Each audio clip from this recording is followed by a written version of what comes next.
Okay, so let's start things off. So for anyone who missed it, I'm Anita, this year's YTP president. I'll be, I guess, hosting the event today. Cool. And thank you all for joining.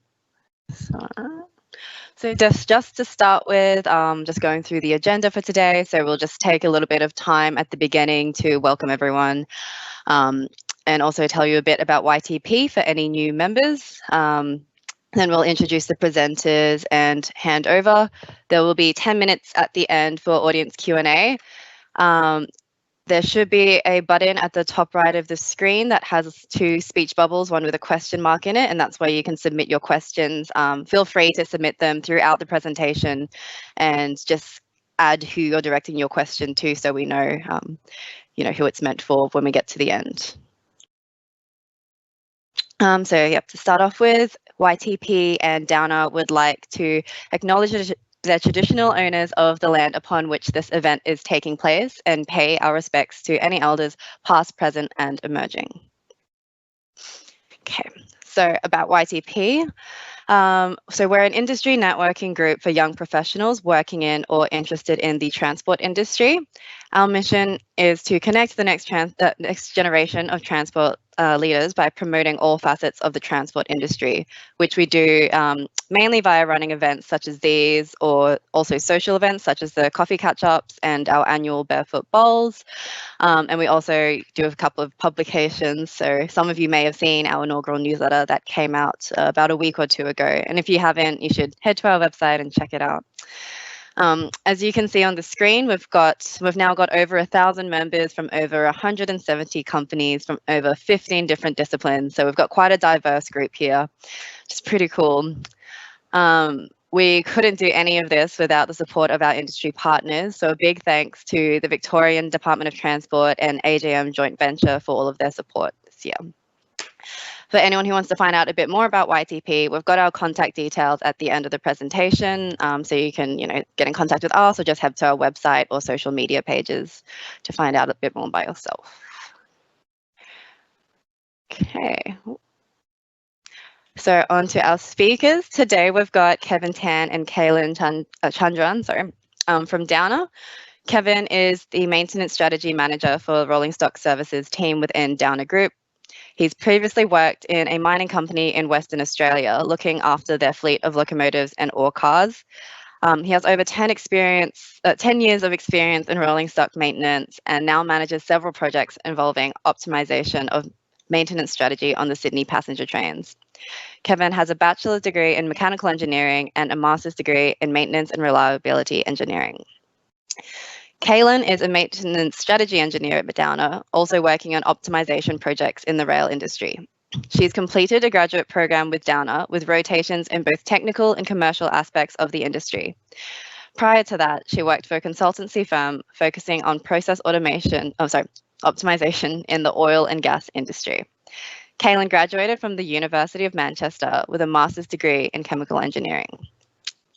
Okay, so now I'll hand over to you, Kev, to start off the presentation.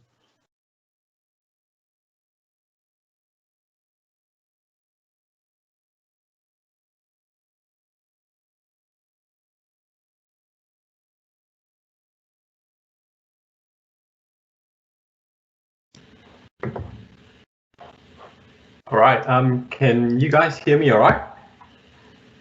Yep. Awesome, so I'm just gonna start.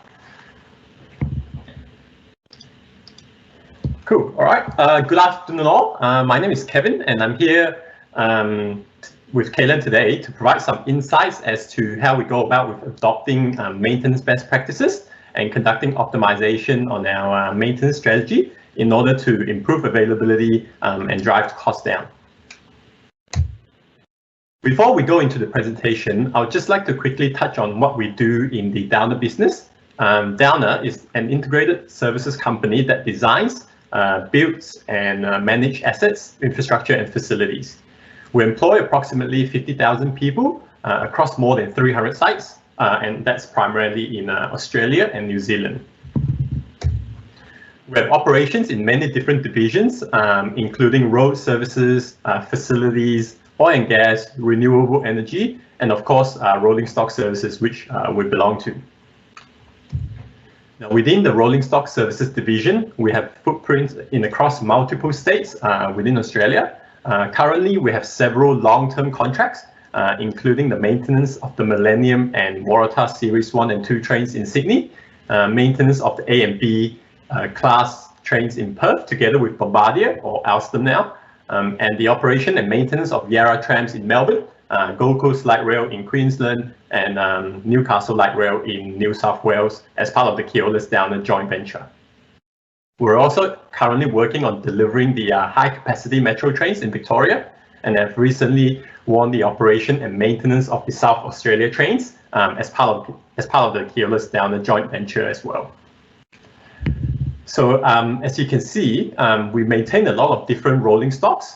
So adopting maintenance best practices is vital in ensuring that we deliver value to both our business and our customers.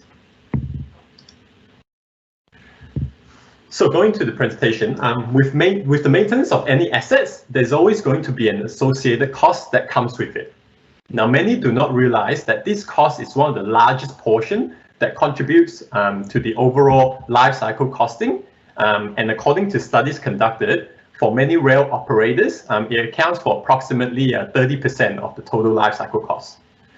So for organizations to remain competitive in the market, driving this cost down and implementing an effective maintenance strategy is vital. This is the same for Downer as we continuously seek to improve the way we perform maintenance and adopt new technologies to help achieve this goal. One of the initiatives taken is to conduct an optimization exercise on our existing maintenance strategy to ensure we balance between both risk and cost. So before I delve further into the optimization and the process followed, I want to quickly touch on how this aligns with our overall maintenance excellence roadmap. So Downer Rollingstock Services roadmap to maintenance excellence involves the adoption of improved maintenance regimes together with strategic technological advancements. Our maturity plan in maintenance strategies coincide with the overall evolution of maintenance, so beginning from reactive maintenance all the way to predictive maintenance. We have also adopted the process of RCM, or reliability-centered maintenance, which involves identifying failure modes and selecting the most appropriate maintenance tasks to address these failure modes. This means that as we mature through these strategies, the maintenance plans developed through RCM will consist of a combination of different strategies, and that's why in this model here, the RCM overlaps the other four strategies.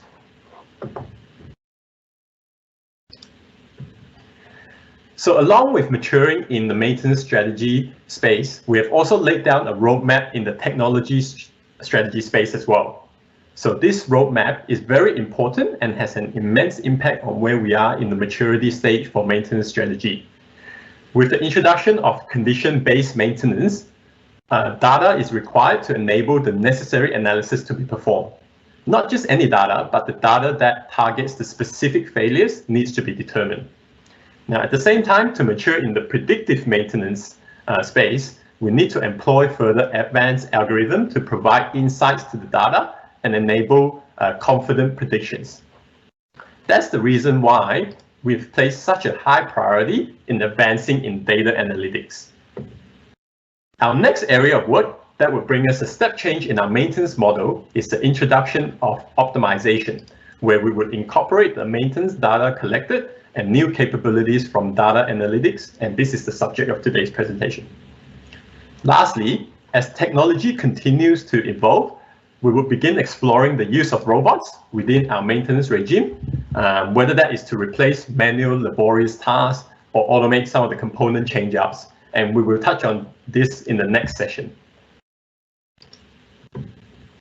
So going to optimization, optimization is the process of determining the optimum maintenance task that would minimize downtime whilst providing the most effective use of resources at the lowest possible cost and risk. It is a method of continuous improvement that is commonly adopted by many organizations. But why optimization?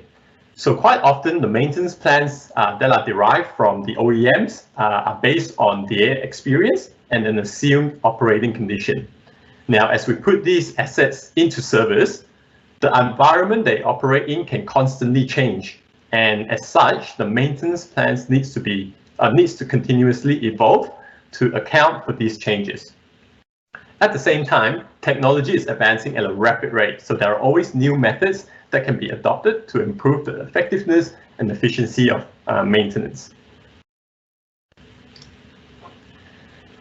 Now, a maintenance plan consists of multiple tasks that is performed at set intervals with set duration and resources.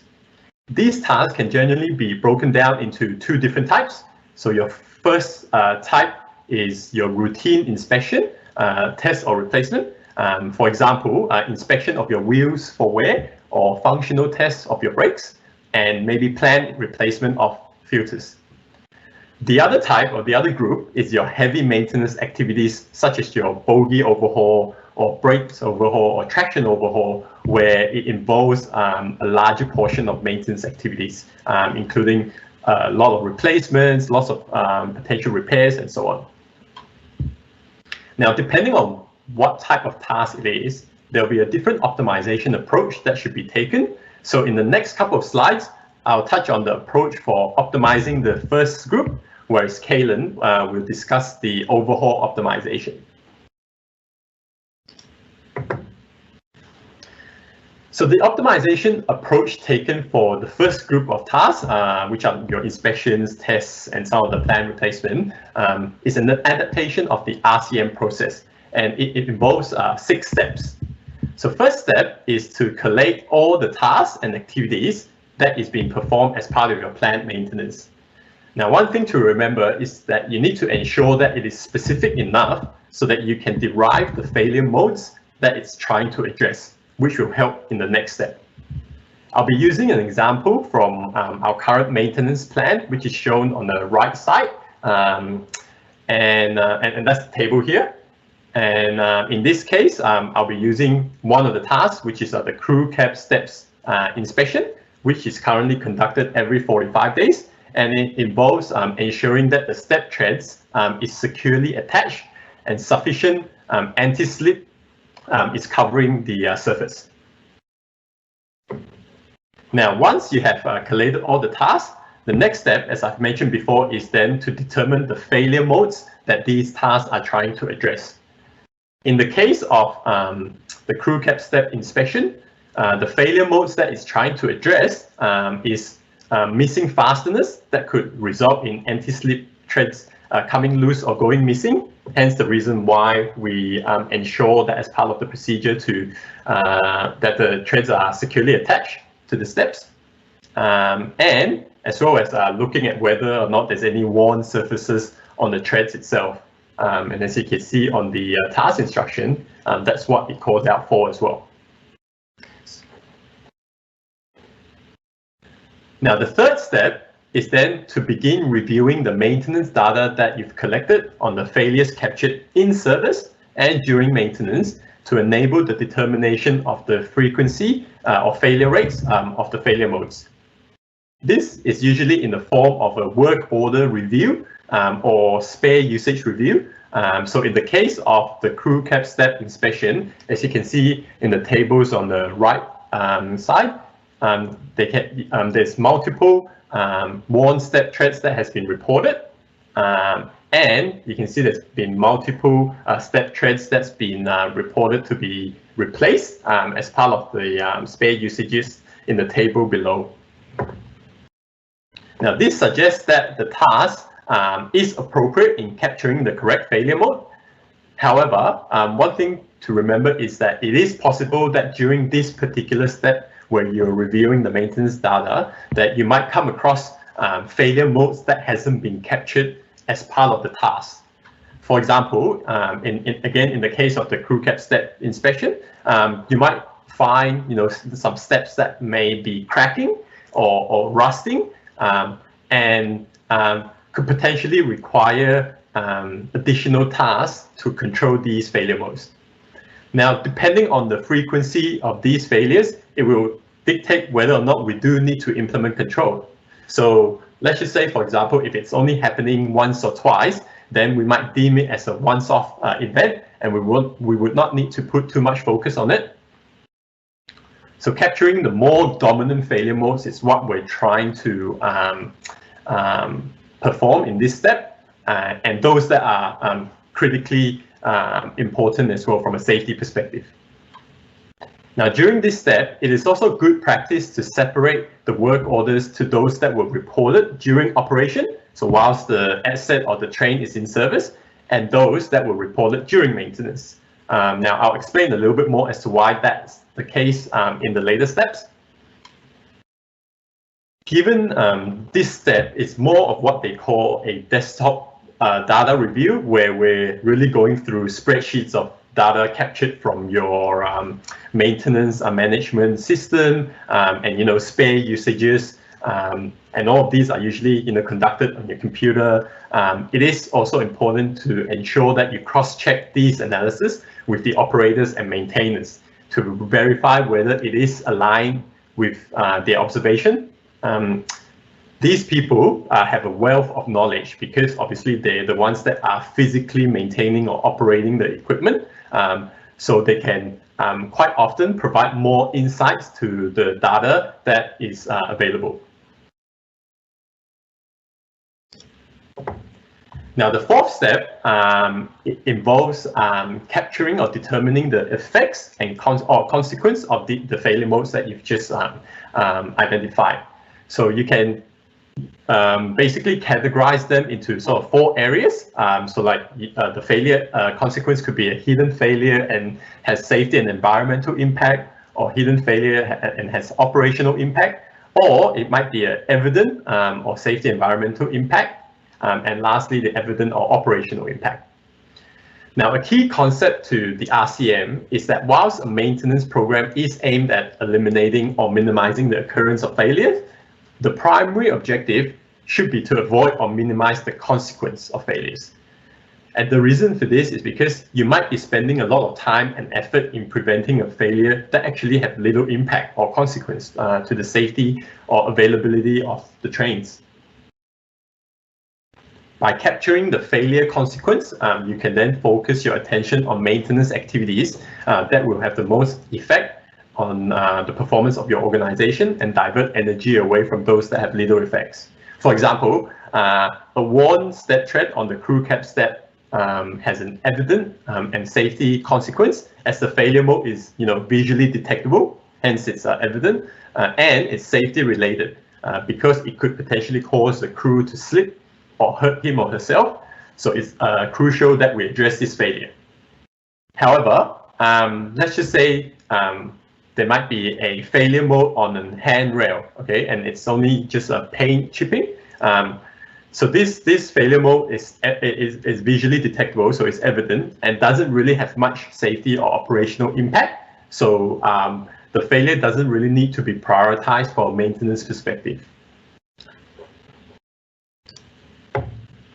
Now, the next 2 steps puts together all the information that you've just collected previously, and it will determine what the optimum strategy should be put in place. So first of all, determining if the current tasks are effective in addressing the failure modes that you've just identified. If there are many failures occurring in service and causing train delays and train cancellations, it means that the current task is not as effective, and either the task content or frequency or both needs to be reviewed.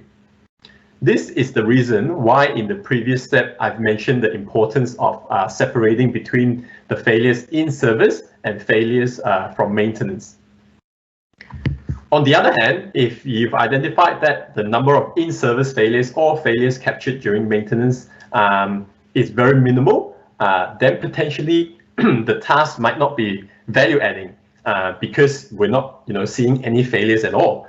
So potentially there might be an opportunity to review whether or not the task is actually required to be performed, or if maybe the task frequency can be then extended. If you have previously calculated any failure rates or failure frequency data, then you can also do a bit of a comparison to determine whether or not it is performing better than before. Now, this again will give you some insights as to whether or not the performance of the component is better than expected, and as such, there might be some opportunity to optimize the task. Now, an example then is, again, with the crew cap step inspection. We're currently performing it every 45 days. So let's just say when we perform the work order and spare usage review, we identified that the number of in-service failures or failures captured during maintenance is considered relatively low.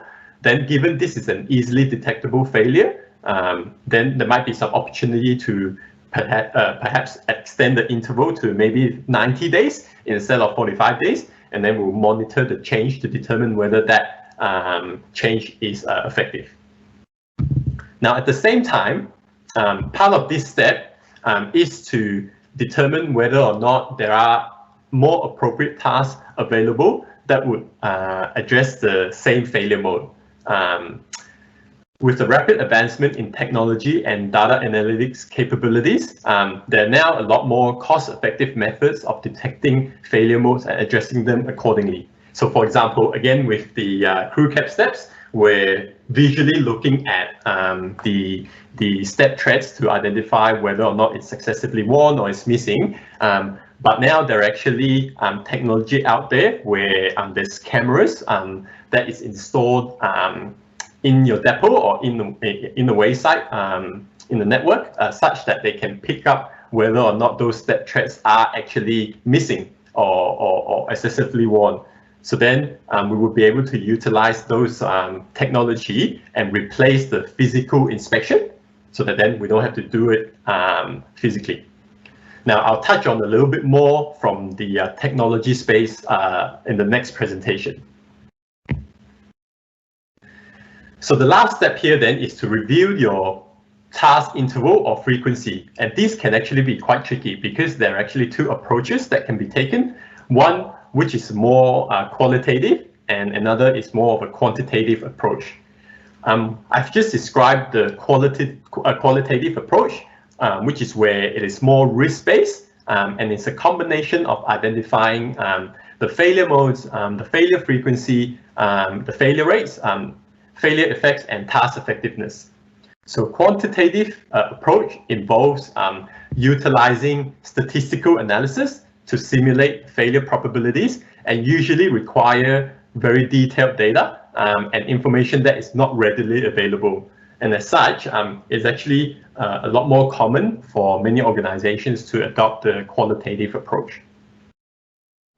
Now, once the analysis is completed, again, it is recommended to conduct workshops with your maintainers and engineers and operators to determine whether or not the intervals that you've derived are appropriate. Now, one of the things that I want to quickly mention is that optimization isn't just about extending task intervals. A lot of people think that we want to extend the task interval because it means we're performing that task less, and as such, we're spending less cost on the resources to physically inspect or perform maintenance. However, optimization is more about finding the most appropriate interval that would balance between risks and costs. So sometimes you might actually conclude, or you might actually derive that more maintenance is actually required because in your analysis, you might find that there's been a lot of in-service failures that's been experienced. And obviously, there's going to be an associated cost because in-service failures usually means that it's going to impact on your availability and so on. So again, they have much more substantial cost when you compare to like your plant maintenance costs. So that's basically the 6 steps that I've just described, and that's the approach that Downer Rollingstock Services have adopted in terms of optimization. So again, in summary, the 6 steps are, first, we identify the task for optimization. Second, we determine what failure modes these tasks are addressing. Third, checking your maintenance data and determining the failure modes captured in service and during maintenance, as well as calculating the frequency or failure rate of these failure modes. Fourth is then to determine the failure consequence based on the failure modes that have just been identified. Now, your fifth step is based on the result of step 1 through to step 4, making an informed decision as to whether or not the tasks are effective or the current tasks are effective. And lastly, in step 6, determining whether or not there's an opportunity for the task interval to change to again optimize your task. So that's pretty much it for the optimization of the first group of tasks and the approach that we've taken. I'm now going to pass on to Kaylyn to discuss a little bit more about the overhaul optimization. Thanks, Kevin. So I will now talk about our approach in optimizing the more overhaul type tasks. So as Kevin mentioned, we are on a journey of evolving from a more preventative maintenance regime to a more condition-based and ultimately, with the power of data, predictive maintenance. So our overhaul optimization strategy, is the first step in this journey. So the approach that I've highlighted in this slide here involves a number of steps. Firstly is the reliability analysis. So this is a review of the system or component's reliability to understand its historical performance. For example, how frequently does that component fail, or how do the failures manifest? Secondly, we perform condition assessments on that component. Now, this is an important step as it will give us an understanding of the component's health, especially for failures that have not yet manifested. Thirdly, we look to perform condition monitoring. And so this is where we look to employ tools and techniques to collect data and monitor the health of the component. We then perform safety review. Now, this is a very important step when undertaking an optimization exercise, as it is all about ensuring the safety of the asset is not compromised at any stage. And lastly, with all the analysis and data collected, then we can then proceed to wrap up all these changes and propose the changes. So in this slide, I'm just highlighting the overview of the strategy that we take when undertaking an optimization strategy on overhaul type tasks. In the next few slides, I'll talk a little bit more in depth about each of the steps. So the first step is to do more of a desktop review of the failure rates as part of the reliability analysis.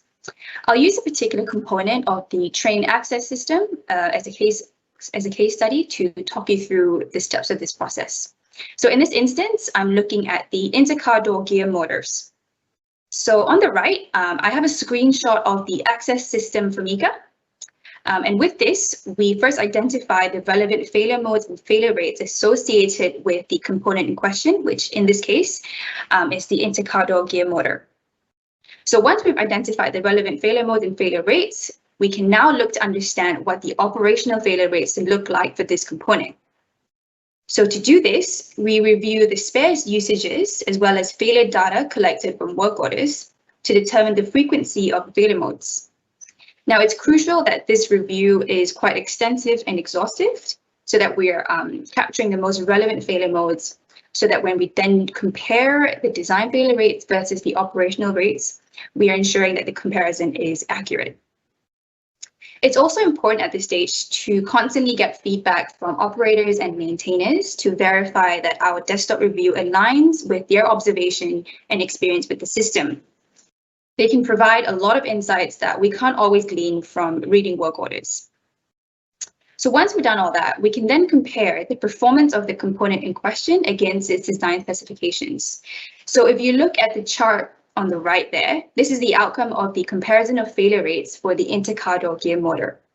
So from this chart, we can see that the operational failure rate of this component, as seen in the green bar, is significantly lower than its design failure rate, indicating that the component is not failing as much as the design failure rate says, and hence there is an opportunity to optimize the interval at which this component is overhauled. So once we've done the reliability analysis, the next step that we do is look to perform a condition assessment.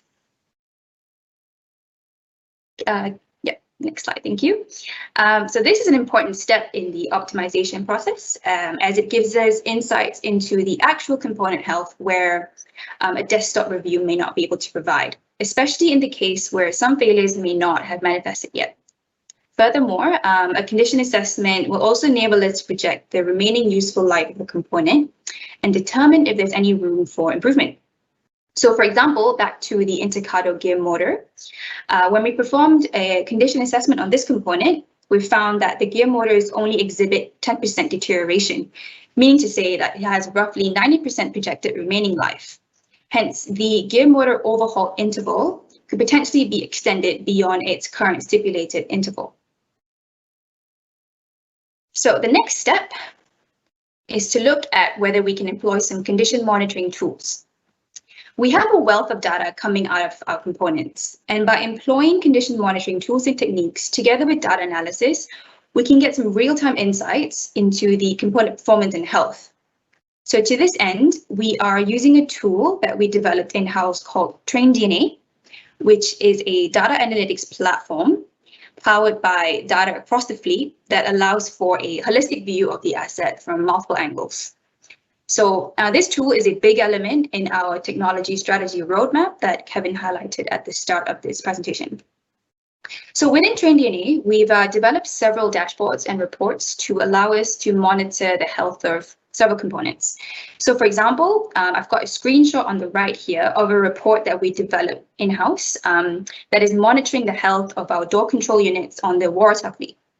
So from this report, we're able to glean key information and trends for the DCU health, including the most common DCU faults and which exact door that has been exhibiting the most faults. And with more and more data coming through, we're able to do a bit more data analytics and hopefully from there create algorithms that can be able to predict any faults that can happen in the future. So with this report, we've also developed alerts, which has been based on a set of business rules. So when a specific event or a fault count that has surpassed a particular threshold value, it will then trigger an alert to be sent to the operational team. And having this ability to alert for specific faults that require immediate action, this would significantly reduce the turnaround time between the fault detection and the fault rectification. So next. The next step to perform is a rigorous safety review. So it's important when undertaking an optimization exercise that we're ensuring the safety of the asset is not compromised at any stage. So to this end, we perform a rigorous safety risk assessment and conduct risk workshops with subject matter experts to determine if there's any impact or change to the hazard risk rating and overall risk profile as a result of this optimization activity. At this point, we also then identify if there are any tasks or condition monitoring tools that we can also employ to mitigate any potential increases in risk associated with optimizing the overhaul interval. And lastly, with all the analysis and data that we've collected, we can then wrap this up into a change proposal. So an important point to note at this junction is that along this journey of optimization, we need to maintain a close communication with internal and external stakeholders to ensure that they're along the journey with us and engage with the process. So overall, that is our optimization strategy for the overhaul type tasks. And to wrap up this presentation, optimization of the maintenance strategy, whether it is on the more inspection type tasks or overhaul type tasks, it is important that we perform this to ensure that the maintenance regime is both effective and efficient, which would then ultimately improve the availability of the asset and reduce the overall life cycle of the asset. Thank you. I think that's the end of the presentation.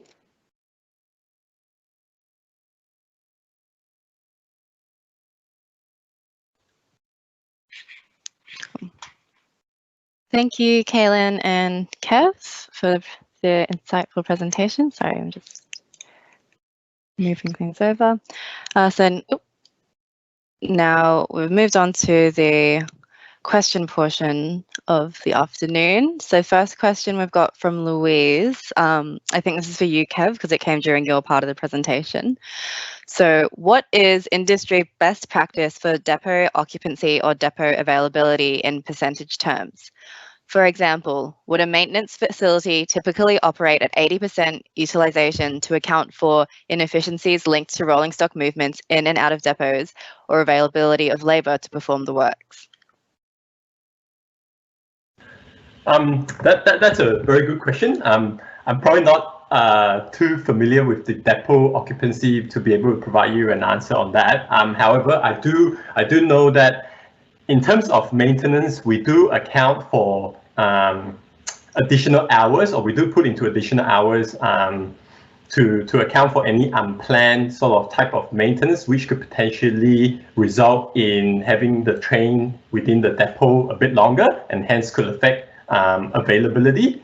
So a lot of times within the, let's just say, the job plans that we have for our maintenance, we basically put in there a bit more hours, just so that we can capture any unplanned activities, so that from a scheduling and planning perspective, those are already accounted for. And as a result, if there are any unplanned activities, then they're not going to impact on, let's just say, the release of a train back into service. And as such, could if it does impact that, then we could potentially be penalized by our customer. So we do put in a bit of a buffer from a maintenance perspective. So I'm not too sure whether that's sort of answered your question. Cool, thanks, Kev. Louise, if it didn't answer your question, you have any follow-ups, please feel free to publish a new question. So second question is from Tom. I think this might be for Kaylyn because it came during your part of the presentation. So how can an SFA IRP argument be mounted for extending the interval between inspections or interventions for safety critical failure modes, assuming this failure actually occurs in service at least occasionally? Yep. So thanks, Tom, for the question. So mounting a SFARP argument, which I believe stands for so far as is reasonably practicable, I think. Argument for extending the interval between inspections or interventions for more safety-related failure modes. So this is all about looking to see if we can employ additional controls to mitigate any potential increases in the risk associated with extending the interval. So stuff like, can we perform any of the more preventative maintenance tasks more frequently? Or can we look to employ some condition monitoring tools that can constantly monitor the health of the component, such that it would hopefully be able to predict before the component is about to fail? Kevin, have you got any follow-up to that? Yeah, I guess the other thing to keep in mind is whenever we do propose any extension of interval, we are basing it off a lot of data that's been collected. So not just, I guess, historical data, which is usually what your reliability analysis will entail, but also things like your condition assessment. So I think that's the main or the biggest justification for any changes, because your condition assessment will let you know what sort of condition your component is in. So and at that moment, so like let's just say as Kaylyn has mentioned in the in the example that she used for the intercar door gear motor, we perform a condition assessment at least a year prior to when the overhaul is due. Now, this would then give us a good understanding of what sort of condition and deterioration that these gear motors are in. And as Kaylyn has mentioned, when we perform that condition assessment, it's only shown that it's deteriorated 10%. Now, that 10% can then be translated or extrapolated to say that, look, because it's only deteriorated 10%, there's going to be a lot more time before it reaches its condemning limit, you could call it that, or when it will functional fail. So, and as such, there's going to be an opportunity to push it out to X years based on that condition assessment. So that condition assessment does give us a lot of justification and can be used in, like the evidence to provide as part of your SFARP argument as well. And again, Kaylyn has also mentioned part of all the optimization is then to perform that safety review at the end, together with your customers, your internal, external stakeholders, with all these information available. So I think with those in mind, it's sufficient to then be able to provide that support argument. Cool, thanks Kev and Kaylyn. So I've got another question from Pat. One thing I think was missed was that using fault data, you can review Rollingstock component data to make sure you have the best value suppliers, or so you can hold suppliers accountable for reliability. Is this part of Downer's maintenance regime? Directed to both of you, I guess. Yep, I think I can probably answer that. So yes, we quite often perform this type of reliability analysis and then pass on the information to our procurement team so that they can use that as a benchmark to say whether or not the components that the suppliers are providing are up to scratch. Now we also have sort of maintenance contracts with different suppliers, which they need to be held accountable in order for they need to be held accountable for the reliability of the components. So let's just say if a particular component doesn't meet its reliability standard, then there's going to be some commercial sort of discussion and potentially penalties as part of the contract that will be enforced. So yes, we do quite frequently provide this data to our procurement team so that they can then utilize them to discuss with your suppliers.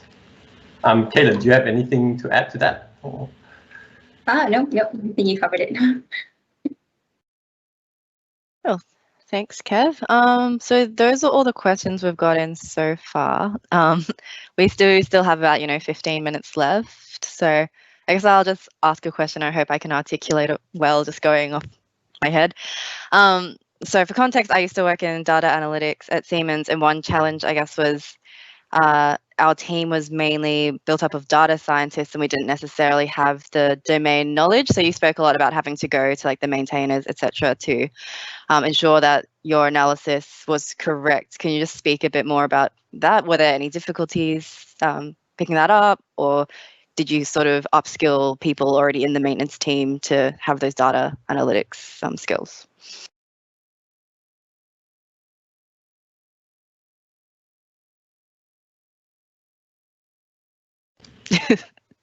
Anyone willing to take that one? Okay, I can probably answer that a little bit more. So I guess when let's just say the team was initially formed, similar to what you've just mentioned, Nita, it was formed based on a few data scientists and some of the engineers as well. However, one of the things that we emphasize on quite frequently and quite specifically actually is we wanted to ensure the team is integrated with the maintenance team within our workshops as well, because they're the ones that will understand what sort of failures the trains are usually experiencing, and what sort of data is potentially available for us to then bring back to the data science team and get some insights on.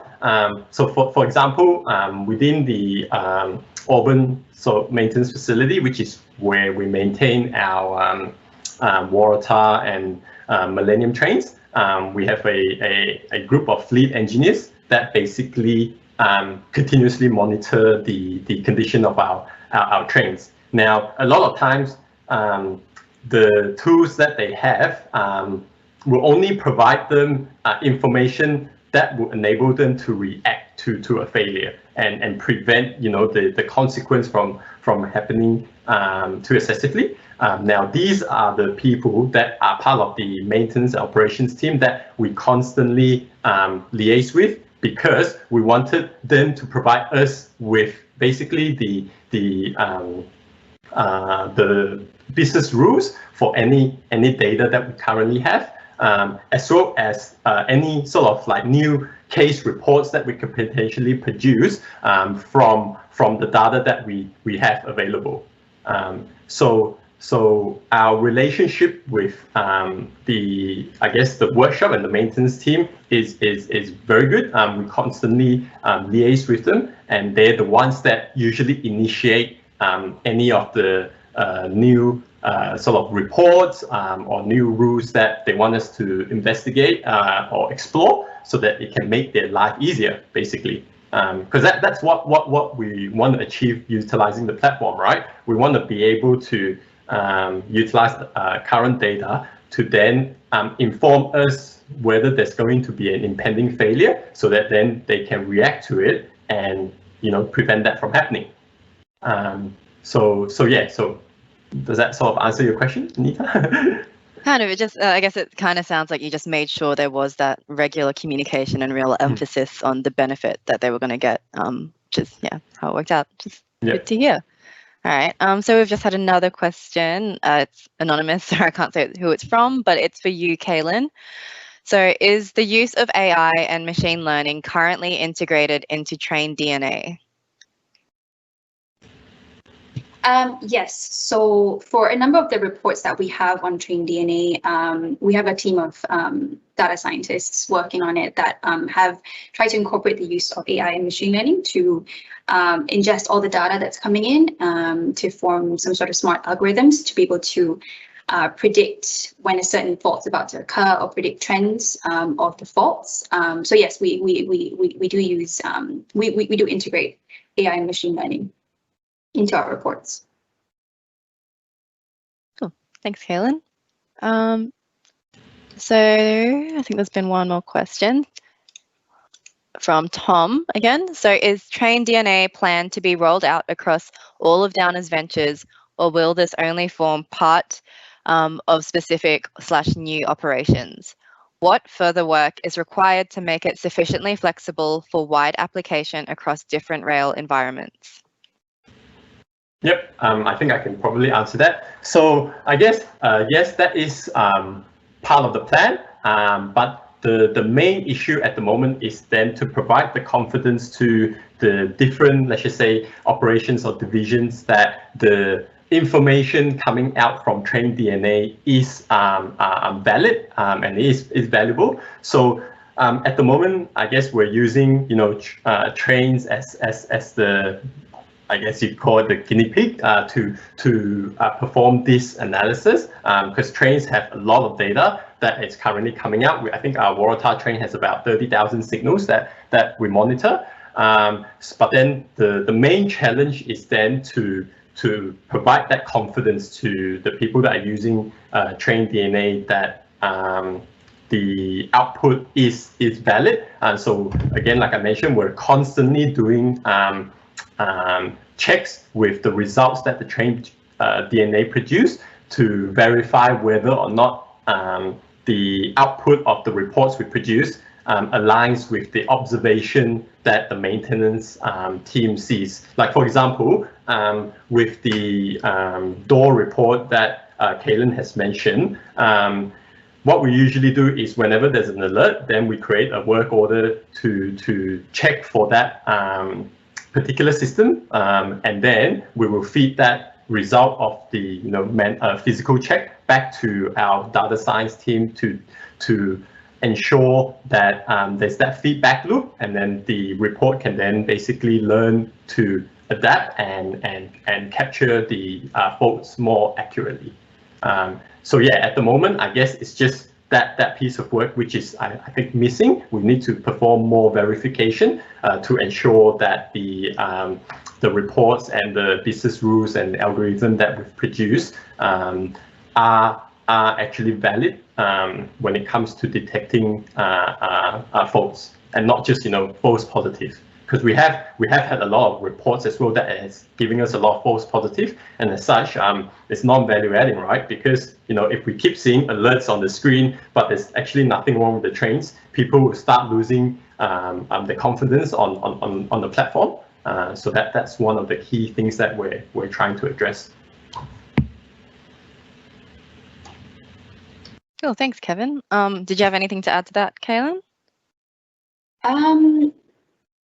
Not really, just to build upon what Kevin said around how we're using the trains really as more of a guinea pig to test, I suppose, the appetite for something like this in the rail industry.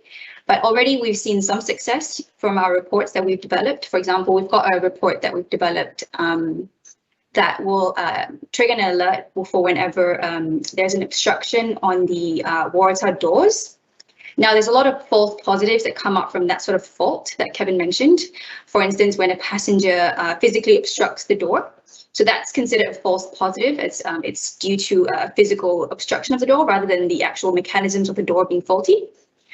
So we developed a report for that, and using that constant feedback loop of ingesting the correct data into the report, the data science team were able to come up with a way to filter out the false positives and alert for the only actual faulty door systems, and then create work orders. And we've had some great feedback from the operational team at our maintenance centers, where they've actually created work orders based on these alerts, went out to the set and checked it, and it was deemed faulty. So using this as a case study to go forward to other I guess operators and maintainers to see their appetite for train data. So this is an example that we're using. Yeah. Awesome, thank you. So a follow-up from Tom. Does Downer have any expertise in condition monitoring and maintenance optimization in other areas of the wider business who have collaborated to improve the Rollingstock solutions, or vice versa? Good question. I believe we do have other divisions within the within Downer that we have engaged to basically share knowledge. One such division would be like the infrastructure, whom have explored the use of condition monitoring in order to improve their maintenance as well. So yes, we do have other businesses that we have engaged to improve our solutions. Wonderful, thank you. So any more questions to come through? That was the last one. Otherwise, we might wrap up and finish off 5 minutes early. Or anything to add, Kaylyn? No, nothing to add to that. Cool. All right. So no more questions coming through. So I guess we'll just finish off for the day. So thank you to everyone who attended today, and obviously a big thank you to Kevin and Kaylyn for presenting all of this and sharing your knowledge with us. On the screen, you can see contact details for YTP. So if you want to find out a bit more about what we do or get a bit more involved, you can reach us on any of those platforms. And if you want to learn a bit more about today's presentation, we've got Kev's email and Kaylyn's email up there. Kevin will also be presenting at the same time next week for the automation part of this 2-part webinar series. So if you haven't got a ticket to that, head to our website and register, because I'm sure it's going to be just as interesting as this one was. Otherwise, thank you all so much, and we'll see you next time. Thanks, everyone. Thanks, everyone.